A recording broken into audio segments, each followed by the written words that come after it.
স্বরাষ্ট্রমন্ত্রী মানিক সাহা গদি ছাড়ো।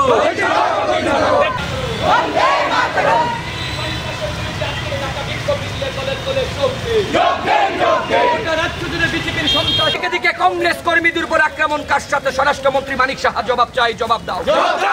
এই জবাব তোমায় দিতেই হবে, এই জবাব তোমায় দিতেই হবে।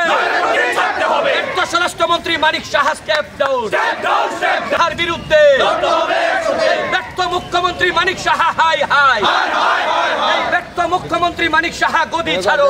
পঞ্চায়েত নির্বাচন ঘোষণা করা হয়েছে। এর আগে রাজ্যের মাননীয় মুখ্যমন্ত্রী বলেছিলেন 100% বিজেপিকে পঞ্চায়েতে জয়লাভ করতে হবে।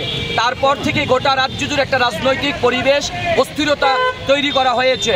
যেখানে যেখানে বিরোধী দলের প্রার্থীরা যাচ্ছেন সেখানে তাদেরকে আক্রমণ করা হচ্ছে, ব্লকে ঢুকতে দেওয়া হচ্ছে না, বিরোধী দলের প্রার্থী খুন হয়ে যাচ্ছেন। কিন্তু রাজ্যের পুলিশ প্রশাসন এবং নির্বাচন কমিশন নীরব দর্শকের ভূমিকা পালন করছেন। আজকে যখন আমাদের বিধায়ক উদয়পুর চাপানিয়াতে ব্লকে যান, সেখানে নমিনেশন সাবমিট করতে উনার উপর আক্রমণ, কংগ্রেস দলের কর্মীদের উপর আক্রমণ, প্রার্থীদের মাথা ফাটিয়ে দেওয়া হয়েছে। মাননীয় সভাপতি আশিস সাহা যখন বক্সনগর ব্লকে যান, উনাকে রাস্তায় আটকে দেওয়া হয়, বোম ছুঁড়ে মারা হয়। গোটা রাজ্য জুড়ে একটা অস্থির পরিবেশ তৈরি হয়েছে। এর প্রতিবাদ জানিয়ে আজকে আমরা আগরতলা সদর জেলা কংগ্রেসের পক্ষ থেকে একটা বিক্ষোভ প্রতিবাদী মিছিল করছি। আমরা জানান দিতে চাইছি বিজেপিকে, রক্ত ঝরিয়ে এবং সন্ত্রাস করে কংগ্রেসকে রোখা যায় না এবং কংগ্রেস গণতন্ত্রের